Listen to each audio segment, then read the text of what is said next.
Welcome back, students. So today we are going to discuss another new topic, that is financial analysis. So the first thing what we have to know is, what is financial analysis? So financial analysis generally deals with analyzing the financial viability. So in order to analyze the financial viability, three estimates are generally prepared. So these three estimates are estimation of the investment outlay, that is the investment.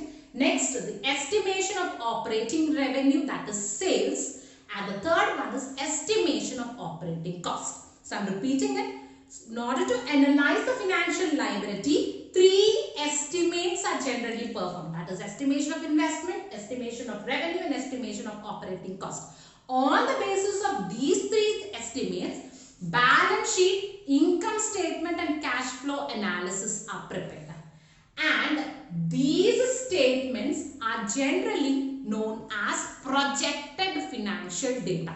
And on the basis of projected financial data, if economic facts are analyzed, it is termed as financial analysis. So simply, financial analysis is finding out the economic facts of a project on the basis of projected financial data, that is through balance sheet, income statement or cash flow analysis. Clear? So financial analysis is basically done for achieving two objectives. The first objective is in order to know whether the particular project will be able to secure enough funds or not. And the second objective for which financial analysis is done is in order to find out whether the particular project will generate enough return to achieve the objectives. Clear? So the two objectives is, first is to know whether it will generate enough funds for its completion, and the second objective is to know whether it will generate enough return to achieve its objectives. So in order to analyze the financial viability, there are different techniques which are used. So the techniques are, the first one is fund flow statement, the second one is cash flow statement, the third one is ratio analysis, the fourth one is sensitivity analysis, the fifth one is risk analysis, and the sixth one is break-even analysis. So let us study one by one. So coming to the first one, that is fund flow statement. So this generally balance sheet shows a financial position of a firm. And income statement generally shows the operating results of a firm. So these two statements are generally static because these two statements do not show the transactions which cause changes in the balance sheet. Therefore, in order to find out the transactions which causes changes in balance sheet and to know the true financial viability of a particular concern, fund flow statement is prepared. So funds flow statement is a statement which generally shows the changes in assets and liabilities between two balance sheet statements. And this generally shows how much funds have been utilized and how much funds have been put to use.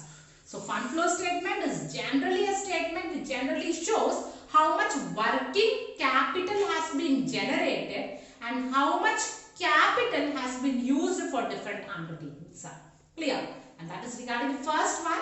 And coming to the second one, that is cash flow analysis. So as you all know, cash is important liquid for the project in order to start any allocations, isn't it? Because cash is needed to purchase fixed assets.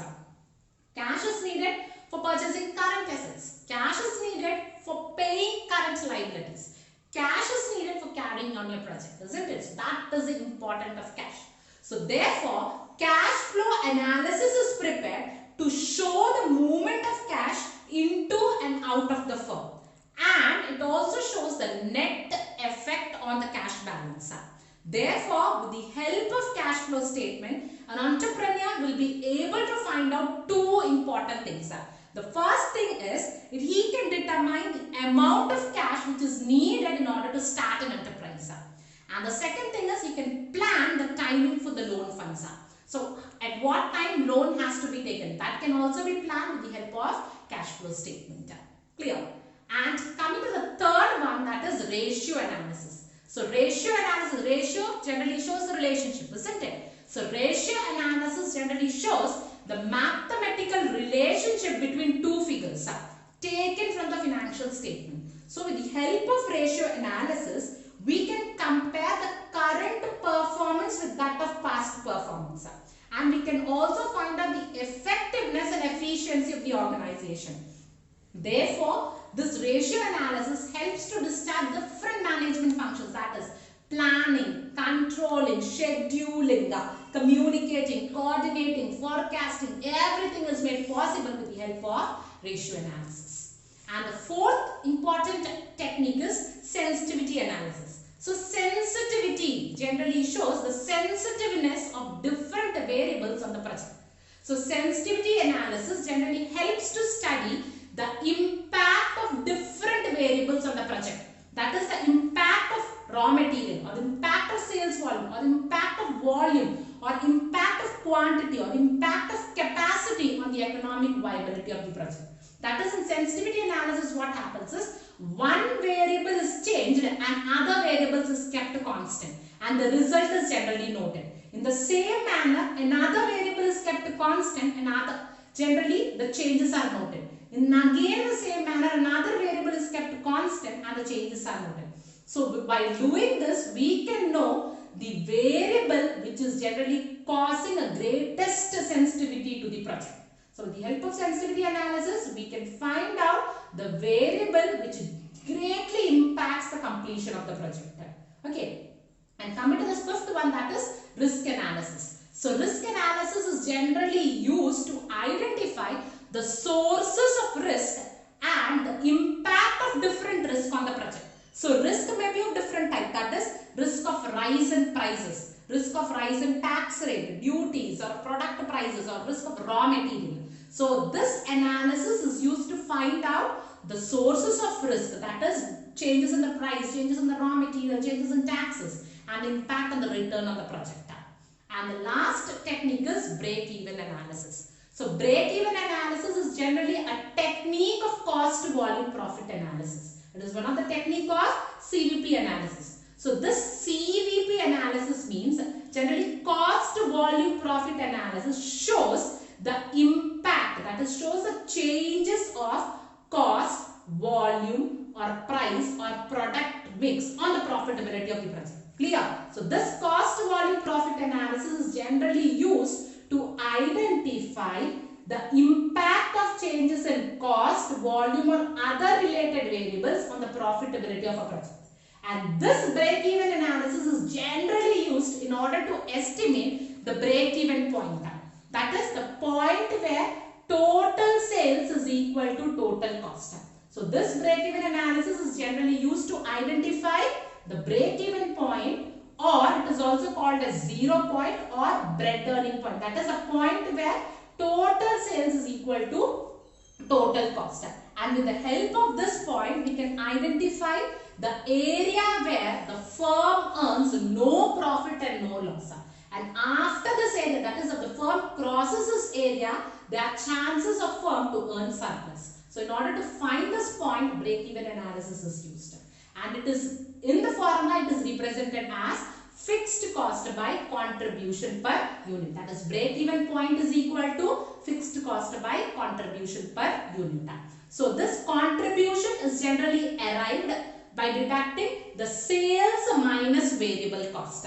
So sales minus variable cost if you will do, you will get the contribution. And this contribution is generally used by the organization to cover fixed cost. So in order to meet the fixed cost expenses, contribution is generally used. So the formula for contribution is sales minus variable cost. So in order to represent this analysis in the form of a chart, break-even chart is used. So break-even chart is the graphical representation of break-even analysis. And this break-even chart generally shows the profitability at different levels of output. Okay, so at different levels, what is the profitability? It is indicated with the help of break-even chart. And it also studies the cost-volume profit relationship. That is, what is the impact of cost and volume on the profitability of a project can be analyzed with the help of break-even chart. Just see a glance. There is a chart which is given and just try to observe it. So in the chart, the fixed cost, as you all know, remains constant, is drawn, and the variable cost is indicated, and the total cost line as well as sales line is indicated. And this is the point where the total sales is equal to total cost. That is, whatever you are selling, it is equal to your total cost. The amount of expenditure incurred. This is a point where the firm earns no profit, no loss. So it is also known as 0 point or bread earning point. If the firm produces more than this point, then the firm will earn surplus, that is profit. And if the firm produces less than this point, then the firm incurs loss. So in order to find out this break-even point, break-even analysis is generally used. And coming to the advantages, with the help of break-even analysis, we can have different investment decisions. That is, whether we should invest in a particular project or not. That can be known with the help of break-even analysis. That is, investment decisions can be made. And the second is make or buy decision, whether we have to make the product or buy the product. That decision can be taken with the help of break-even analysis. And selling price can be fixed with the help of break-even analysis. And the third advantage is you can generally forecast what is your sales revenue to be earned, what is the profit you will earn on a particular project with the help of break-even analysis. And you can try to find out the effect of increase or decrease in your fixed cost and variable cost on your productivity. That is, on your productivity, if fixed cost is increased or decreased, or variable cost is increased or decreased, what is the effect on your profitability? That can be analyzed with the help of break-even analysis. And the next is you can plan your profit, and at last, margin of safety can be determined. So this margin of safety means actual sales minus a break-even sales. This is your actual sales minus break-even sales is termed as margin of safety. That point can be determined with the help of break-even analysis, because with the help of margin of safety, a firm can just find out which is a point which is generally causing fluctuations in production. That can be found out with the help of MOS. So these are the advantages. And coming to the disadvantages, the first disadvantage is generally break-even analysis is an analysis which is used in short term. That is, a project with a short-term life can be analyzed only with the help of BEP. Okay, for long run you cannot use BEP for financial analysis. That is the first disadvantage. Second disadvantage is here we cannot separate fixed cost and variable cost. That is another disadvantage of break-even analysis. And the third disadvantage is this break-even analysis assumes that fixed cost remains the same throughout your production. Again, that is wrong, because fixed cost is likely to fluctuate after a level of production. And the fourth limitation is break-even analysis assumes that variable cost varies in direct proportion to the level of output. In all the conditions, variable cost may not vary in direct proportion to the output. That is also a wrong assumption. And the next disadvantage is this BEP assumes that selling price remains constant throughout the lifespan of your project, and that cannot be taken as granted, because selling price is fluctuating throughout your life of the project. It will not remain same. And the last one is capital employed. That is, your investment is not at all considered in order to analyze the profitability. Okay, capital employed is not at all taken into consideration for analysis. This is the last limitation for break-even analysis. So these are the techniques of financial analysis. I hope it is clear. Thank you.